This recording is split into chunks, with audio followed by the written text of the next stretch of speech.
Hey guys, welcome back to my channel GR Mantra. Today I am going to show you how to make economics lesson plan in B.Ed final year. Guys जो आज का मेरा ये lesson plan है ये B.Ed final year का है और ये आप क्लास 6, 7, 8, 9, 10, 11, 12 में पढ़ा सकते हैं क्योंकि ये आज का टॉपिक है उद्योग मीन्स इंडस्ट्री। तो चलिए स्टार्ट करते हैं हमारा आज का ये लेसन प्लान। गाइज अगर आपने मेरे चैनल को सब्सक्राइब नहीं किया तो सब्सक्राइब कर लीजिएगा और प्लीज़ बेल आइकन ज़रूर प्रेस कर दीजिएगा ताकि जब भी मैं नेक्स्ट वीडियो अपलोड करूँ तो आपके पास नोटिफिकेशन चली जाए। गाइज़ अगर आपने मेरे पिछले वीडियोस नहीं देखे हैं तो देख लीजिएगा। मैंने आपको ज्योग्राफी, इंग्लिश के लेसन प्लान प्रोवाइड कर दिए हैं और मैंने आपको B.Ed की प्रैक्टिकल फाइल्स भी प्रोवाइड कर दी हैं। आई होप वो सब आपके लिए हेल्पफुल रही होंगी। तो चलिए स्टार्ट करते हैं हमारा आज का ये लेसन प्लान। सबसे पहले आप पाठ योजना नंबर लिख लीजिएगा। आपका जो भी लेसन प्लान नंबर होगा वो आप लिख लेंगे। इसके बाद आप यहाँ पर छात्राध्यापक या छात्राध्यापिका का नाम लिख लेंगे। यहाँ पर आप अपना नाम फिल कर लेंगे। इसके बाद आप इस तरीके से स्ट्रक्चर बनाएंगे। इसमें दिनांक, कक्षा, वर्ग, विषय, उप विषय, चक्र और अवधि का आपकी टीचिंग स्टेट को लगी होगी आप डेट लिख लेंगे। इसके बाद आप कक्षा में 6, 7, 8, 9, 10, 11 और 12 में भी आप पढ़ा सकते हैं क्योंकि आज का टॉपिक है उद्योग मीन्स इंडस्ट्री। तो ये आपका कॉमन टॉपिक है, आप पढ़ा सकते हैं। इसके बाद है आपका वर्ग। वर्ग में आपका सेक्शन ए है, सेक्शन बी है, आप लिख लेंगे। देन आप यहाँ पर विषय लिखेंगे। विषय है आपका सामाजिक विज्ञान और उप विषय है आपका अर्थशास्त्र। चक्र में क्या होगा आपका कौन सा पीरियड है क्लास का, तो ये आप लिख लेंगे। इसके बाद अवधि में आप 40 मिनट फिल कर लेंगे। देन है आपका प्रकरण और आज का प्रकरण क्या है, आज का टॉपिक क्या है, उद्योग मीन्स इंडस्ट्री। देन है आपका सामान्य उद्देश्य। सामान्य उद्देश्य क्या होता है गाइस, आपके अर्थशास्त्र विषय पढ़ाने से आप बच्चों में क्या क्या चीज़ें डेवलप कर सकते हैं, ये होता है आपका सामान्य उद्देश्य। तो यहाँ पर देखिए आप इसमें 6 to 8 पॉइंट्स लिख लेंगे।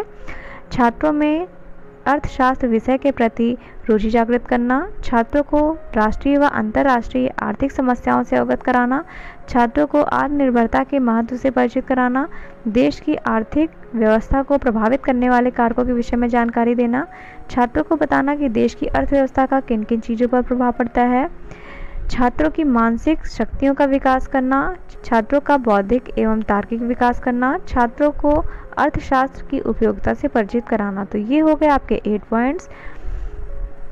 देन है आपका विशिष्ट उद्देश्य। यहाँ पर देखिए विशिष्ट उद्देश्य में आपका जो टॉपिक है उद्योग या इंडस्ट्री, ये टॉपिक पढ़ाने से आप बच्चों में क्या क्या चीज़ें डेवलप कर सकते हैं, उनमें क्या क्या चीज़ें डेवलप हो सकती हैं, उन्हें क्या किन किन चीज़ों की जानकारी प्राप्त हो सकती है, ये होता है आपका विशिष्ट उद्देश्य। मीन्स आपका एम क्या होता है। तो इसमें देखिए 3 एम्स होते हैं, 3 उद्देश्य होते हैं, ज्ञानात्मक उद्देश्य, बोधात्मक उद्देश्य और प्रयोगात्मक उद्देश्य। तो यहाँ पर देखिए सब में आप 2 पॉइंट्स लिख लेंगे। तो यहाँ पर देखिए पॉइंट है आपका छात्र उद्योग के बारे में जानकारी प्राप्त कर सकेंगे, छात्र लघु उद्योग के बारे में जान सकेंगे, छात्र उद्योग के बारे में बता सकेंगे, छात्र उद्योग के प्रकारों के बारे में बता सकेंगे, छात्र उद्योग के प्रकारों को अपने अभ्यास पुस्तिका पर दर्शा सकेंगे, छात्र उद्योग का उदाहरण बता सकेंगे। तो ये हो गए आपके एम्स या उद्देश्य। देन है आपका शिक्षण विधि। शिक्षण विधि में क्या है, प्रश्नोत्तर विधि और व्याख्या विधि। प्रश्नोत्तर विधि में शिक्षक और छात्र दोनों एक्टिव होते हैं, दोनों सक्रिय होते हैं, क्वेश्चन आंसर चलता है दोनों के बीच। और लेकिन आपका व्याख्या विधि होता है ये टीचर सेंटर्ड होता है, मीन्स शिक्षक केंद्रित होता है। इसमें जो शिक्षक होता है, जो छात्राध्यापक होता है, वो व्याख्या करता है, व्याख्या देता है और बच्चे ध्यानपूर्वक बैठ के सुनते हैं। देन है आपका सहायक सामग्री। सहायक सामग्री में देखिए कक्षा संबंधी सहायक सामग्री जैसे चौक, चार्ट, डस्टर, लपेट श्यामपट्ट आदि। देन है आपका पूर्व ज्ञान। पूर्व ज्ञान में छात्र उद्योग के बारे में सामान्य जानकारी रखते हैं। आप यहाँ पर बच्चों से एक्सपेक्ट करते हैं कि बच्चे कुछ ना कुछ जानकारी रखते होंगे। देन है आपका प्रस्तावना। बच्चों से आप कुछ इजी क्वेश्चन पूछते हैं ताकि बच्चे उसका आंसर दे पाएँ और आगे आके आपका जो समस्यात्मक होगा वो आपका उद्देश्य कथन हो जाएगा। तो बच्चों से कुछ इजी क्वेश्चन पूछेंगे। तो यहाँ पर देखिए क्वेश्चन है आप कपड़े कहाँ से लाते हैं, तो बच्चे आंसर देंगे बाज़ार से। फिर क्वेश्चन होगा बाज़ार में कपड़े कहाँ से आते हैं, तो बच्चे आंसर देंगे उद्योग से। फिर आप क्वेश्चन करेंगे उद्योग से आप क्या समझते हैं, तो यहाँ पर समस्यात्मक आ जाएगा, बच्चे आंसर नहीं दे पाएंगे। तो आप यहाँ पर उद्देश्य कथन कहेंगे बच्चों आज हम उद्योग के बारे में अध्ययन अध्यापन का कार्य करेंगे। तो गाइस अगर आपको मेरा वीडियो अभी तक अच्छा लग रहा हो तो प्लीज़ लाइक ज़रूर कर दीजिएगा। देन है आपका प्रस्तुतिकरण। प्रस्तुतिकरण मीन्स प्रेजेंटेशन होता है। यहाँ से आपका ये लेसन प्लान स्टार्ट होता है कि आप बच्चों के सामने किस तरीके से अपने लेसन प्लान को, अपने टॉपिक को प्रेजेंट करते हैं ताकि बच्चे आसानी से समझ सकें। तो यहाँ पर देखिए शिक्षण बिंदु है। शिक्षण बिंदु में आप लिखेंगे उद्योग व इसके प्रकार, और विकासात्मक प्रश्न होगा और आपका होगा श्यामपट्ट सारांश। तो आप क्वेश्चन पूछेंगे उद्योग द्वारा निर्मित कुछ वस्तुओं के नाम बताइए, तो बच्चे आंसर दे पाएंगे टीवी, गाड़ी, मोबाइल, फर्नीचर, फ्रिज आदि। फिर आपका क्वेश्चन होगा उद्योग से आप क्या समझते हैं, तो यहाँ पर समस्यात्मक आ गया। अब आप यहाँ पर छात्राध्यापिका कथन कहेंगे। किसी विशेष क्षेत्र में भारी मात्रा में सामान का उत्पादन या निर्माण या सेवा प्रदान करने के मानवीय प्रक्रिया को उद्योग कहते हैं। उद्योग के प्रकार। उद्योग 3 प्रकार के होते हैं, वृहत उद्योग, लघु उद्योग और कुटीर उद्योग। गाइस यहाँ पर कुटीर कर लीजिएगा, थोड़ा सा मिस्टेक हो गया मुझसे। देन यहाँ पर आप इसको एक्सप्लेन कर देंगे। वृहत उद्योग क्या है, इसमें बड़े पैमाने व बड़े आकार की मशीनों का उपयोग करके अधिक श्रमिकों को रोजगार प्राप्त होता है तथा भारी मात्रा में वस्तुओं का निर्माण होता है, वृहत उद्योग कहलाते हैं। यह अधिक उत्पादन व अधिक रोजगार में सहायक है। इसमें 2 करोड़ तक का आयात निर्यात होता है, जैसे चीनी उद्योग, लोहा इस्पात उद्योग, वस्त्र उद्योग आदि। तो यहाँ पर आप गाइस देख रहे हैं आपका राइट साइड में श्यामपट्ट सारांश है, जिसमें आप कुछ इंपॉर्टेंट पॉइंट्स को लिख देंगे जो कि आपको ब्लैक बोर्ड पर लिखना है एक्सप्लेनेशन देते समय। फिर आपका आता है आगे छात्राध्यापिका कथन। छात्राध्यापिका कथन में आप यहाँ पर बच्चों से क्वेश्चन करेंगे जो भी आपने एक्सप्लेनेशन दी है। उद्योग किसे कहते हैं, उद्योग कितने प्रकार के होते हैं, 3 प्रकारों के नाम बताइए। तो ये हो गया आपका। फिर है आपका शिक्षण बिंदु सेकंड। यहाँ पर आपका सेकंड में होगा लघु उद्योग व कुटीर उद्योग।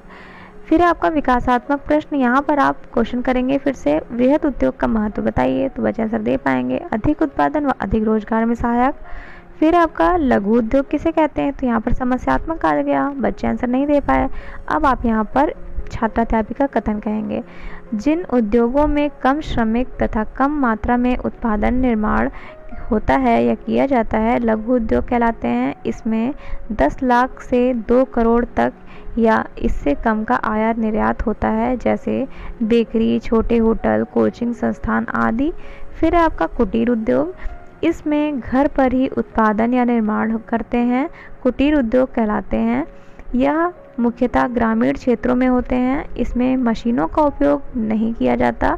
इसमें निवेश परिवार की आर्थिक योग्यता अनुसार किया जाता है, जैसे मोमबत्ती, धूप इत्यादि का उत्पादन। तो ये हो गया आपका दूसरा एक्सप्लेनेशन। और यहाँ पर आप देख रहे हैं श्यामपट्ट सारांश में आप कुछ इंपॉर्टेंट पॉइंट्स लिख देंगे जो कि आप ब्लैक बोर्ड पर लिखेंगे। देन है आपका बोधात्मक प्रश्न या बोध प्रश्न। अभी जो आपने एक्सप्लेन किया है उसमें से फिर से आप क्वेश्चन पूछेंगे।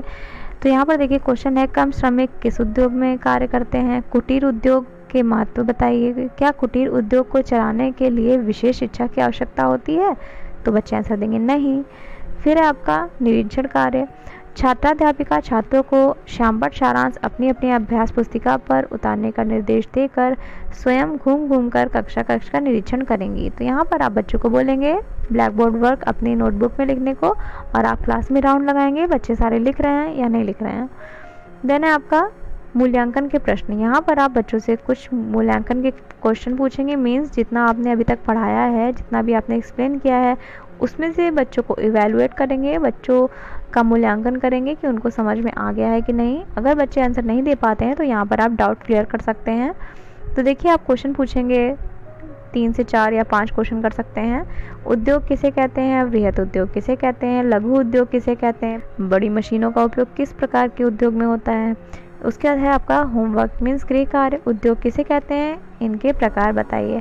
तो यहाँ पे आपका ये लेसन प्लान आके एंड होता है गाइस। आई होप कि आपको क्लियर हुआ होगा और आप अच्छे से अंडरस्टैंड किए होंगे। तो गाइस अगर आपको मेरा वीडियो अच्छा लगे तो प्लीज़ लाइक करिएगा, शेयर करिएगा और प्लीज़ गाइस कमेंट कर दीजिएगा कि आपको समझ में आया नहीं आया। और प्लीज़ गाइस मेरे चैनल को ज़रूर सब्सक्राइब कर दीजिएगा, बेल आइकन प्रेस कर दीजिएगा, ताकि जब भी मैं नेक्स्ट वीडियो अपलोड करूँ तो आपके पास फटाफट से नोटिफिकेशन चली जाए और आपके लिए काफ़ी हेल्पफुल साबित हो। तो चलिए गाइस चलते हैं और हम मिलते हैं अपने नेक्स्ट वीडियो में। Thank you so much guys for watching this video.